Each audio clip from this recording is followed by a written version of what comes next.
ஓம் சாய்ராம்.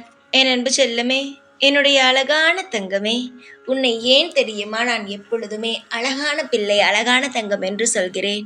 உன்னுடைய முகத்தில் இருக்கும் அந்த சிரிப்பானது மிக மிக அழகானதாகத்தான் இருக்கும். அதில் எந்த ஒரு கள்ளக்கபடமுமே இருக்காது.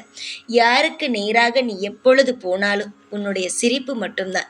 சிலர் இதை போலி என்று சொல்லி ஏதாவது ஒரு வார்த்தை சொல்வார்கள். ஆனால் தெய்வங்களாகிய எங்களுக்கு உன்னுடைய சிரிப்பும் சரி, உன்னுடைய மனதில் இருக்கும் ஒவ்வொரு வார்த்தைகளும் சரி, அது நல்ல விஷயத்தை மட்டும்தான் எப்பொழுதும் சொல்லும். உனக்கு கள்ளக்கபடமாக இருப்பது தெரியாது. சிறு வயதிலிருந்து உனக்கு அப்படியெல்லாம் யாரும் சொல்லியும் கொடுக்கவில்லை. இப்பொழுதுதான் உன்னை சுற்றி இருப்பவர்கள் எதாக இருந்தாலும் எதிர்பார்க்கிறார்கள், கள்ளக்கபடமாக சிரிக்கிறார்கள் என்று உனக்கு புரியவே வருகிறது. எப்படி ஏமாந்த பிறகுதான் எல்லாம் உனக்கு தெரிய வருகிறது. உன்னுடைய முகமும் அழகு, உன்னுடைய மனமும் அழகு. சிலர் உன்னை பார்த்து ஏதாவது கேலி கிண்டல் செய்யலாம். ஆனால் அதையெல்லாம் நீ மனதில் வைத்துக் கொள்ளக்கூடாது. உன்னுடைய வாழ்க்கையில் உன்னுடைய அனைத்துமாக இந்த சாய் இருக்கிறேன் என்ற நம்பிக்கை இருக்கிறது அல்லவா? நிச்சயமாக நானே உனக்கு எல்லாம் செய்கிறேன். என்னுடைய அன்பு தங்கமே, உன்னை பார்த்து சில விஷயத்தை பற்றி சொல்லலாம் என்று வந்தேன். அதற்கு முன்பு உன்னுடைய மனதில் சில தாழ்வு மனப்பான்மை இருந்ததினால்தான் இந்த மாதிரியான விஷயத்தை சொன்னேன். நீ அழகான பிள்ளை, அழகின் நீ வெளிச்சம். நீ எப்பொழுதும் நீ கலையாக இருக்கிறாய், சரியா? இப்பொழுது நான் உன்னை சந்திக்க வந்ததற்கு காரணம் என்ன தெரியுமா தங்கமே? மிகப்பெரிய ஒரு இடத்தில் ஒரு உதவியை எதிர்பார்த்து கொண்டு இருக்கிறாய். உன்னுடைய வாழ்க்கையில் நீ பட்ட அனைத்து துன்பங்களுக்கும் அவமானங்களுக்கும் ஒரு விடையாக ஒரு இடத்தில் நீ ஒரு உதவியை கேட்டிருக்கிறாய். சொல்ல போனால் என்னவென்றால், உன்னுடைய வாழ்க்கையில் நிறைய விஷயத்தில் அவமானங்கள், நிறைய விஷயத்தில் நிறைய பிரச்சனைகள்.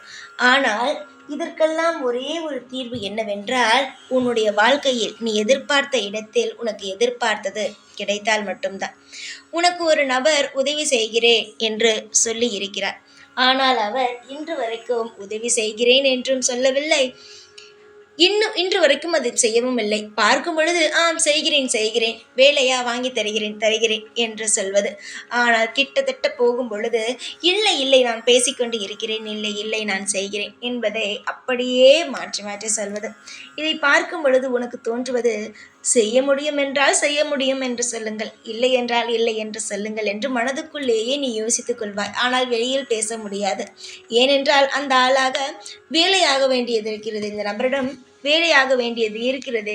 வேலையாகும் பொழுது சற்று அமைதியாகத்தானே இருக்க வேண்டும் என்று நீ நினைக்கிறாய். என்னுடைய அழகான பிள்ளையே, வாழ்க்கையில் உனக்கு மிகப்பெரிய இடத்திலிருந்து மிகப்பெரிய ஒரு உதவி கிடைக்கும் நேரம் வந்துவிட்டது.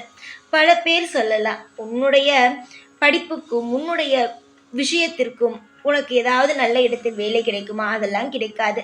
நீ கேட்டவர்கள் எல்லாம் உனக்கு செய்வார்களா? அதெல்லாம் செய்ய மாட்டார்கள் என்று பல விஷயத்தை அவர்கள் உன் மீது தவறாகவே திணிக்கலாம்.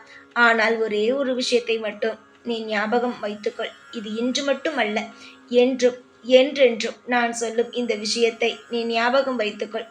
என்ன தெரியுமா தங்கமே? முதலில் உன்னுடைய வாழ்க்கையில் ஒருவன் உதவி செய்கிறான் என்று சொல்லிவிட்டால், அவன் ஒரு முறை செய்கிறான், இரண்டாவது முறை செய்கிறான் என்றால் மட்டும் அதை நீ நம்பு. அதாவது இன்று செய்கிறேன் என்று சொல்லியிருக்கிறான், அவன் ஒரு வாரத்திற்குள் செய்வானா? அவனிடமிருந்து அழைப்பு வருகிறதா என்பதை மட்டும் பார். அப்படி அவன் எங்கு போனாலும் உன்னை பார்த்தால் ஒளிந்து கொள்கிறான். அது மட்டுமல்லாமல் உன்னுடைய அழைப்பையும் அவன் எடுப்பது கிடையாது. உன்னை அவன் நிராகரிக்கிறான் என்று தெரிந்தவுடன் அவனிடம் எப்பொழுதும் அவனிடம் உதவியை கேட்காதே. வேலையாக இருந்தாலும் சரி, பணமாக இருந்தாலும் சரி, அவன் எவ்வளவு பெரிய இடத்தில் இருந்தாலும் சரிதான். அவனால் ஒரு இடத்திற்கு வேலை வாங்கி தர முடியும், ஒரு பண உதவி செய்ய முடியும் என்றால் அவனால் உடனே செய்ய முடியும். அதனால்தான் நீ கேட்கிறாய். ஆனால் அதையுமே அவன் செய்யவில்லை. உன்னை பார்த்த உடனேயே ஓடி ஒளிகிறான் என்றால் அவன் எக்காரணம் கொண்டும் அதை செய்ய மாட்டான். அதுவே ஒருவன் செய்து தருகிறேன் என்று சொல்லிவிட்டு உடனே செய்து தருகிறான் என்றால் அவன் நிச்சயமாக எந்நாளும் அவனுக்கு உதவியை செய்வான். இதுதான் வித்தியாசம். நீ காத்துக்கொண்டே சில நபர்களிடம் நீ காத்துக்கொண்டே இருந்தாய். அந்த நபர்கள் எல்லாம் செய்யாமல் உன்னை அப்படியே விட்டு போனார்கள். அப்பொழுது என்ன ஆனது? நீயே சொல். உனக்கு நேரமானது போனது, உன்னுடைய பண செலவானது, உன்னுடைய வயதுகள் போனது. இது மாதிரியான விஷயங்கள் எல்லாம் உன்னை விட்டு நீங்கியது. ஆனால் இதெல்லாம் காரணம் யார்? மற்றவனை நம்பிக்கொண்டே இருப்பதினால்தான் இந்த மாதிரியான விஷயங்கள் எல்லாம் நடந்தது. நான் சொன்னபடி யார் ஒருவன் உதவி செய்கிறேன் என்று சொல்லிவிட்டு உன்னை பார்த்து பயந்து ஓடுகிறானோ, யார் ஒருவன் உன்னுடைய வாழ்க்கையில் தேவையில்லாமல் ஒரு வாக்கு கொடுத்துவிட்டு செய்கிறேன் செய்கிறேன் என்று காக்க வைக்கிறானோ, அவன் நிச்சயமாக செய்ய மாட்டான். புரிந்து கொள். இதுதான் உன்னுடைய வாழ்க்கையில் இதுவரைக்கும் நடந்தது. உன்னை உதவி செய்கிறேன் என்று சொல்லிவிட்டு ஓடிவிடுவான்.